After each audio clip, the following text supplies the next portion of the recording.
Welcome to our daily show where we discuss the fourth stimulus check update, the stimulus package update, daily news, pretty much everything you need to know about on a daily basis. Money, investing, the stock market. If you found these videos helpful, don't forget to hit the like button for us down below.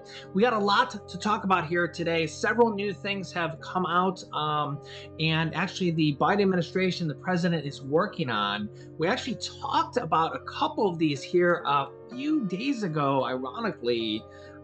Check this out. So remember, I don't know, about 48 hours ago, we were talking about how I'd started to see a lot of comments from you guys that we were seeing the return of empty shelves across the United States, and that the supply chains were seeing goods not being delivered across the United States. And we're starting to see a lot more articles like this. There is no shortage of reasons, the broken supply chain.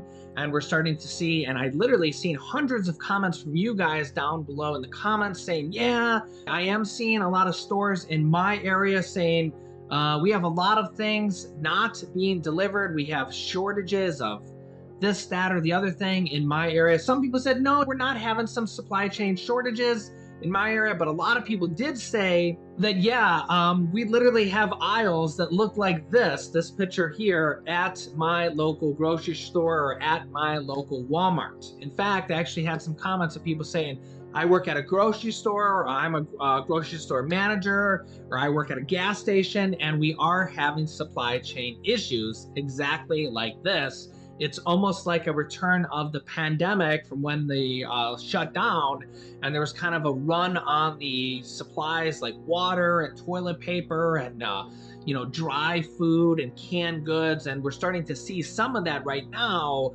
And not necessarily from panic buying, but also from the supply chain issues that we're seeing right now.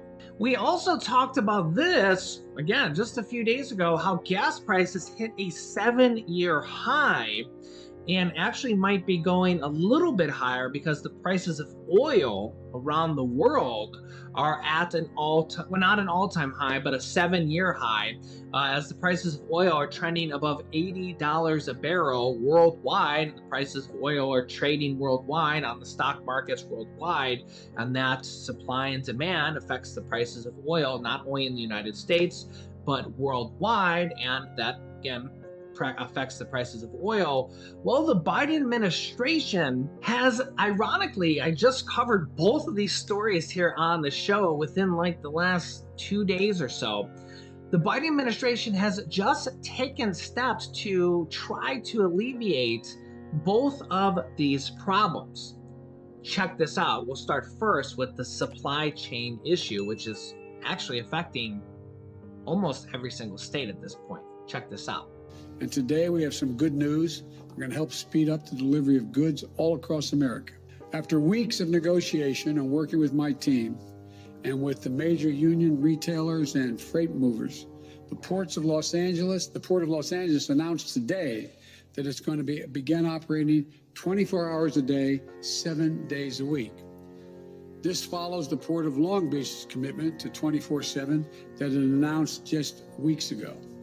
24/7 system, what most of the leading countries in the world already operate on now, except us, until now. This is the first key step toward moving our entire freight, transportation, and logistical supply chain nationwide to a 24/7 system. And here's why it matters. Traditionally, our ports have only been open during the week, Monday through Friday, and they're generally closed down at nights and on weekends. By staying open 7 days a week through the night and on the weekends, the Port of Los Angeles will open over 60 extra hours a week will be open. In total, that will almost double the number of hours that the port is open for business from earlier this year. That means an increase in the hours for workers to be moving cargo off ships onto trucks and rail cars to get to their destination. And more than that, the night hours are critical for increasing the movement of goods because highways are less crowded at night. In fact, during off-peak hours in Los Angeles, cargo leaves the port at a 25% faster pace than during the day shift. So by increasing the number of late night hours of operation and opening up for less crowded hours when the goods can move faster, today's announcement has the potential to be a game changer. I say potential because all of these goods won't move by themselves.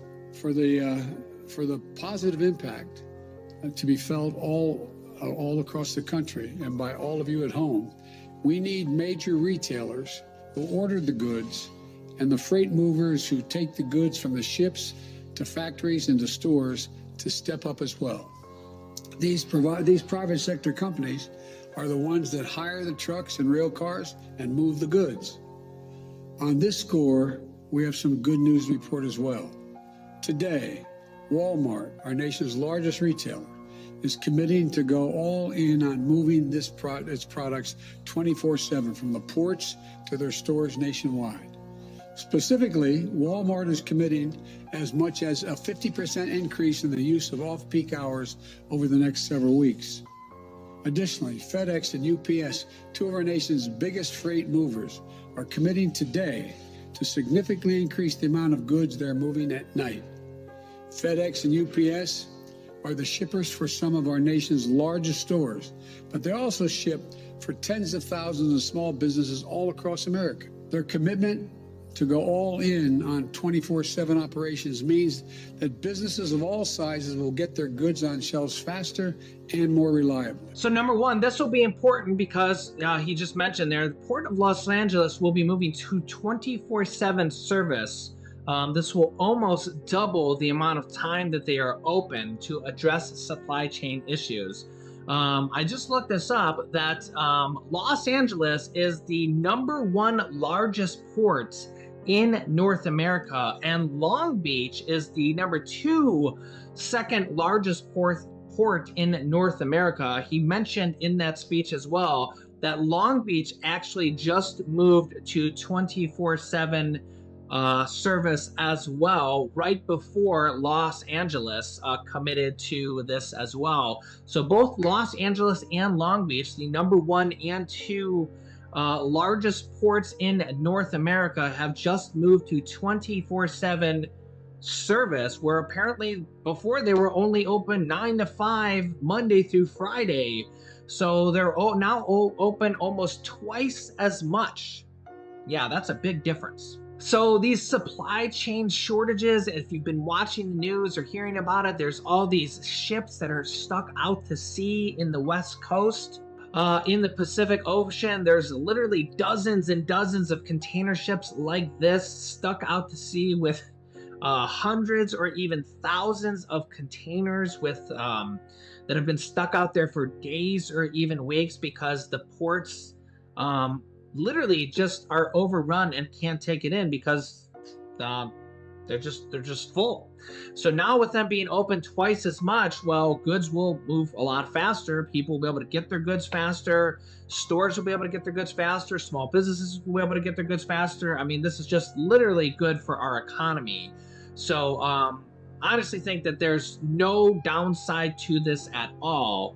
This is a really, really good change. And I think it's really good to see that all these different companies were working with the Biden administration, the White House, whoever you want to call it, and they're all going to be, working with each other or working, I don't know, all together here to speed up the process for the American consumer, for the economy, and everybody is going to be getting goods faster. And especially with the Christmas season coming up, this is a good thing, because I know I've been seeing a lot of people say, you got to do your Christmas shopping now because stores are literally going to run out of Christmas gifts. If you've heard that, please comment down below, because I've been hearing that more and more and more. I mean, we're not even in November yet. I've been hearing that a lot. Even my mom told me that. You better go Christmas shopping for Julian now. My son Julian is 3 years old, because yeah, they're gonna run out of Christmas gifts. Yeah, if you ever heard of panic Christmas shopping, I mean, I've been hearing it even more and more. There's supply chain shortages everywhere, so hopefully this will alleviate it, and not just in the short term. I mean, this is something that's going to go on forever, so I think that this will be a good change for our ever 24/7 running internet economy. Next up, gas prices. Also, I should mention that Biden threatens to call out companies that don't help end the supply chain bottlenecks. So Yeah, we'll have to see if anything comes of that. I'll keep you up to date on the situation. The White House is weighing steps to address gas shortages, as well as the White House is asking companies for help lowering gas prices. Remember that the price of oil worldwide has just hit $80 a barrel as we've hit a 7-year high. So, yeah, they're trying to combat high gas and oil prices. Yeah, check this out. White House officials have reportedly been in touch with representatives from major oil and gas companies about how to bring down prices in the US, Reuters reported yesterday. The Biden administration has been in touch with industry representatives after crude oil hit a 7-year high of $80 a barrel this week, according to Reuters, citing two sources with knowledge of the conversations. The reported conversations occurred days after oil prices in the U.S. hit $81.50 a barrel, the first time since October 2014 the U.S. crude closed at more than $80 a barrel. Energy shortages have also hit other parts of the world hard, including Europe, India, and China. The White House earlier called on organizations of the petroleum exporting countries to increase output. Domestic U.S. production, meanwhile, saw a slump in 2020 during the initial wave of the pandemic and has yet to fully recover. While President Biden imposed a temporary pause on domestic drilling on federal lands in January, U.S. energy officials have said the pause will not manifest in the market until next year. Next up, here is Senator Elizabeth Warren on the stimulus package and how everything's going with that. First up, she'll talk about the controversial IRS surveillance kind of issue where the Democrats want to be able to look into your bank account or look into your transactions. They will just literally do this by getting the data from the banks, as low as transactions on $600. They've been back and forth on this, whether it will be $600 or much, much higher, as high as $10,000. House Speaker Nancy Pelosi commented on this yesterday, saying the reason they want to do this is to catch tax cheats who don't pay taxes on transactions or income or money they're trying to hide. Here's what Senator Elizabeth Warren has to say, as well as an update on the stimulus package. First, I have to just ask you a few questions about Washington. Of course, you have been a tireless advocate for the working person for years at this point. I'm curious to get your response to the administration's request at this point to have banks have reports for any withdrawal or deposit for any American's bank account over $600. So I think that actually they've changed the numbers on this. Part of what we want to make sure is that everybody pays the taxes that they owe.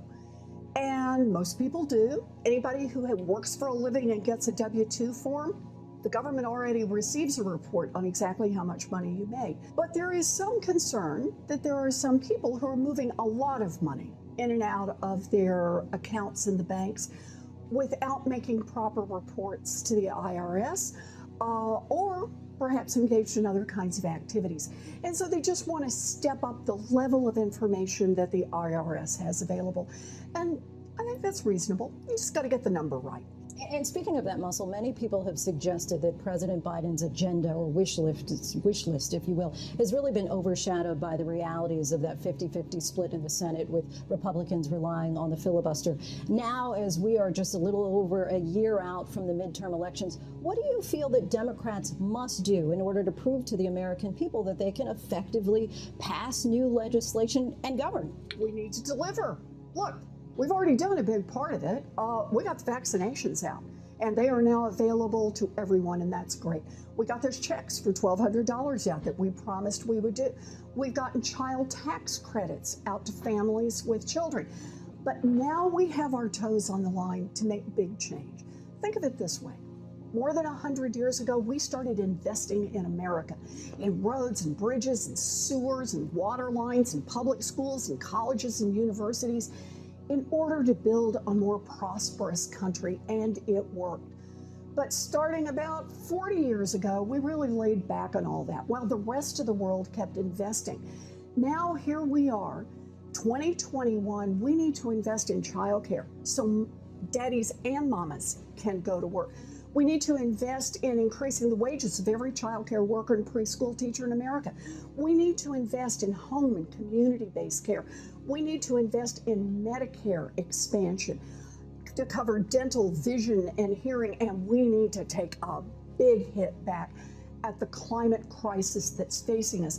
In effect, we need to rebuild a lot of those roads and bridges for the climate catastrophe that is bearing down on us. We do those things, and we make ourselves a more prosperous nation going forward, and we expand opportunity. So it's not there just for a handful at the top, it's there for everyone. Are you concerned that your more moderate colleagues, Senators Joe Manchin and Kyrsten Sinema, have a little bit too much control over what becomes law at this point? Look, it's tough when you have the thinnest, skinniest possible majority, which is what the Democrats have right now. But keep in mind, everything that I've just talked about is what Americans want to see. Not just very, very progressive Americans, not just Democrats. Democrats, Republicans, independents, the majority, big majorities of Americans want to see us deliver on child care, deliver on expanded Medicare, deliver on the climate crisis. So it's up to all of us to say, we're going to get here. I get that we all may have differences, but nobody is getting everything they wanted. That's what happens in a negotiation. We need to negotiate, but we need to do it quickly, and we need to deliver on behalf of the American people. So yeah, we really have kind of like all the Democrats versus kind of two in the Senate, Joe Manchin and Kyrsten Sinema, the moderate Democrats, as well as the other issue is the prescription drug pricing, which they're trying to hammer out the details of that, get everybody on board with that, as well as the price tag, which is probably going to be somewhere between 2.0 trillion and $2.9 trillion, and then they can finalize the deal. We did have two really big things get finished this week. The debt bill was finalized in the Senate on Thursday night, and in the House yesterday. The House finished that bill in the House and sent it over to the president. That is now signed, sealed, and delivered. But that is only a temporary bill that will go until early December. It's estimated to go till December 3rd because it doesn't have a date on it. It has a dollar amount on it, $480 billion. So the Democrats have to either pass the stimulus package and add a debt limit increase again to it, or they're going to have to make a deal with the Republicans. But they did get that debt limit increase done. That was one thing done yesterday. And the Social Security increase was announced yesterday as well. I will put I will link it to a video on that with a lot of details on that. It's the largest increase in 38 years, and there could be more to come with the $200 per month increase, or even more than that with the Joe Biden's floor limit increase as well. So I'll link it to a video I did on that as well. So if you're new to the channel, make sure to subscribe down below. New videos, I will keep you up to date on everything you need to know about here on this channel. Click here to watch that video on the Social Security increases. Very big information just announced yesterday. Lots of details here in this video. So click on that video next. Thanks for watching, guys, and I will see you in the next video.